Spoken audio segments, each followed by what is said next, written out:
The crystal Kuku നെറ്റ്ഫ്ലിക്സിൽ പുതുതായിട്ട് ഇറങ്ങിയ ഒരു സ്പാനിഷ് ക്രൈം ത്രില്ലർ സീരീസ് ആണിത്.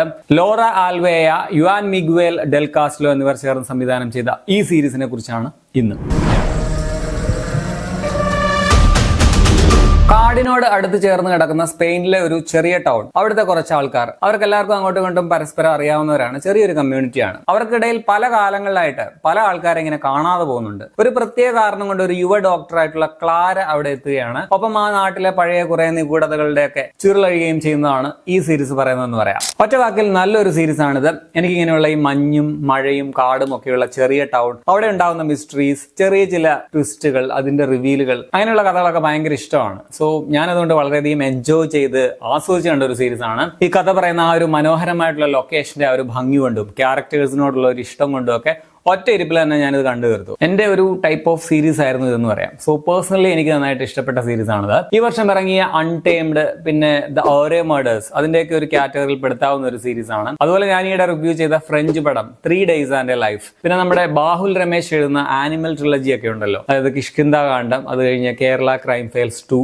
ഇപ്പൊ എക്കോ, അതുപോലെയുള്ള മൃഗം പക്ഷി, അതിനൊക്കെ കഥയിൽ പ്രാധാന്യമുള്ള തരത്തിലുള്ള ഒരു സ്ക്രിപ്റ്റ് ആണിത്. നല്ല മേക്കിംഗ്, നല്ല കിടിലൻ വിഷ്വലുകൾ, ഒപ്പം എല്ലാവരുടെയും നല്ല പെർഫോമൻസുകളും സീരീസിലുണ്ട്. വളരെ സാറ്റിസ്ഫൈങ് ആയിട്ടുള്ള ഒരു ക്ലൈമാക്സും ഈ സീരീസ് നമുക്ക് സമ്മാനിക്കുന്നുണ്ട്. ക്യാരക്ടർ ഡ്രിവൺ ആയിട്ടുള്ള ഒരു സ്ക്രിപ്റ്റ് ആണിത്. ഇതിലെ കുറെ കഥാപാത്രങ്ങളോട് നമുക്ക് പേഴ്സണലി ഇഷ്ടം തോന്നും. നല്ല രീതിയിൽ തന്നെ കഥാപാത്രങ്ങൾ എഴുതിയിട്ടുണ്ടെന്ന് പറയാം. Miguel, Marta, Clara, Juan, Rafa, അങ്ങനെ കുറെ പേരുണ്ട്. ഇതിലെ വില്ലൻ കഥാപാത്രവും പുള്ളിയുടെ ബന്ധങ്ങളും ഒക്കെ വളരെ കോംപ്ലിക്കേറ്റഡ് ആണ്, കുറച്ച് ഡിസ്റ്റർബിംഗ് ആണ്. വില്ലൻ സ്ട്രോങ്ങുമാണ്. സോപ്പലോനെയാണ് ഇതിലെ നായികയായ ക്ലാരയായിട്ട് വരുന്നത്. പക്ഷെ അങ്ങനെ ഒരാളെ മാത്രം നായിക എന്ന് നമുക്ക് പറയാൻ പറ്റില്ല. മാർത്ത എന്ന് പറയുന്ന ക്യാരക്ടറും ഇതിലെ നായിക തന്നെയാണ്. മിഗ്വേലും ഇതിലെ നായകനാണ്. സോ ആർക്കും കുറവും കൂടുതലും ഒന്നും അല്ലാതെ എല്ലാവർക്കും പ്രാധാന്യമുണ്ടെന്ന് പറയാം. അഭിനയിച്ച എല്ലാവരുടെയും പെർഫോമൻസുകൾ മികച്ചതാണ്. ഇതിന്റെ ലൊക്കേഷൻ ഭയങ്കര രസമാണ്. ഇതിങ്ങനെ കണ്ടു തീർക്കാൻ വേണ്ടി എന്നെ പ്രേരിപ്പിച്ച പ്രധാനപ്പെട്ട ഘടകവും ഈ ഒരു സ്ഥലമാണെന്ന് പറയാം. കാടിനടുത്തുള്ള ഒരു ചെറിയ ടൗൺ, അവരുടെ ഒരു കൾച്ചർ, ഇതൊക്കെ കണ്ട് നമ്മൾ അങ്ങനെ ഇരുന്നു പോകും. ആ ഒരു മഴയും മഞ്ഞും, ആ കാട്ടിലെ മൃഗങ്ങളും, ഇതെല്ലാം ഇതിലെ കഥാപാത്രങ്ങളായിട്ട് വരുന്നുണ്ടെന്ന് പറയാം. സ്പെയിനിലെ ക്യാസറസ് എന്ന് പറയുന്ന സ്ഥലത്തുള്ള ആംബ്രോസ് താഴ്വരയിലാണ് ഈ സീരീസ് ഷൂട്ട് ചെയ്തിട്ടുള്ളത്. കഴിഞ്ഞ സമ്മറിൽ ആ സ്ഥലത്ത് എന്തോ ഒരു തീപിടുത്തമൊക്കെ ഉണ്ടായിരുന്നു. ആ ഒരു ടൈമിനടുത്താണ് ഇവരുടെ ഷൂട്ടിംഗ് നടന്നത്. സോ ഇവർ ഈ ഓരോ എപ്പിസോഡിന്റെയും അവസാനം അത് എഴുതി കാണിക്കുന്നുണ്ട്, അവിടുത്തെ കമ്മ്യൂണിറ്റിക്കൊപ്പമാണ് ഞങ്ങൾ എന്നൊക്കെ പറഞ്ഞിട്ട്. ക്യാമറ, എഡിറ്റിംഗ്, ബാക്ക്ഗ്രൗണ്ട് സ്കോർ ഒക്കെ ഭയങ്കര രസമാണ്. 2004, 2023 ഈ 2 കാലഘട്ടമാണ് പ്രധാനമായിട്ടും കാണിക്കുക. അപ്പൊ ആ സമയത്ത് കളർ ടോൺ ഓരോ കാലഘട്ടത്തിനനുസരിച്ച് ഇങ്ങനെ ചേഞ്ച് ഒക്കെ വരുത്തി നൈസായിട്ട് തന്നെ അവർ ചെയ്തിട്ടുണ്ട്. സോ ഇതിന്റെ പ്രൊഡക്ഷൻ ഡിസൈനും നല്ലതാണ്. ഞാൻ ഈ പറഞ്ഞ പോലെ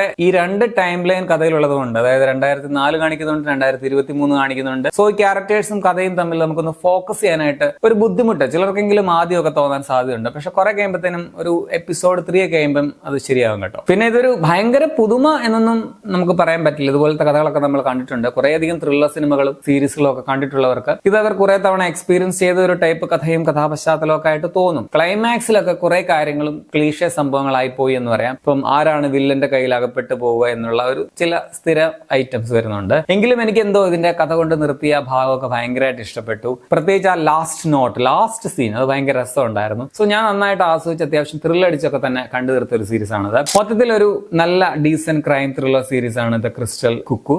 എനിക്ക് പേഴ്സണലി നന്നായിട്ട് വർക്കായ ഒന്നാണ്. ഈ സ്ലോ ബേൺ ത്രില്ലറുകൾ, അതും മഴ, കാട്, മഞ്ഞ്, മിസ്റ്ററി, ഇതൊക്കെ ഇഷ്ടമുള്ള ആളുകൾക്ക് ഇത് വർക്കാവുന്നതാണ് ഞാൻ വിചാരിക്കുന്നത്. മഴയുള്ള ഏതെങ്കിലും ഒരു വൈകുന്നേരം ഇരുന്ന് കാണുകയാണെങ്കിൽ നല്ലൊരു വൈബായിരിക്കും കാണാൻ വേണ്ടി. സോ ഞാനിത് റെക്കമെൻഡ് ചെയ്യുകയാണ് ഈ സീരീസ്. ഇത് നിങ്ങൾക്ക് നെറ്റ്ഫ്ലിക്സിൽ കാണാൻ പറ്റും. 42 മുതൽ 50 മിനിറ്റ് വരെ ദൈർഘ്യമുള്ള 6 എപ്പിസോഡുകൾ വീതമാണ് ഈ സീരീസിലുള്ളത്. സ്പാനിഷ് ആണ് ഇതിന്റെ original language. Tamil dubbing available ആണ്. ഇംഗ്ലീഷ്, ഹിന്ദി, തെലുഗു വേർഷനുകളും അവൈലബിൾ ആണ്. ഞാൻ തമിഴ് ഡബിംഗ് ആണ് കണ്ടത്. നല്ല ഡീസന്റ് ഡബിംഗ് ആയിരുന്നു. പിന്നെ ഈ സീരീസ് 18+ ആണ്, അത് ഓർക്കുക. അപ്പൊ നിങ്ങൾ ഈ സീരീസ് കണ്ടുള്ളവരാണെങ്കിൽ നിങ്ങളുടെ അഭിപ്രായം കമന്റിൽ രേഖപ്പെടുത്തുമല്ലോ. ശരി എന്നാ.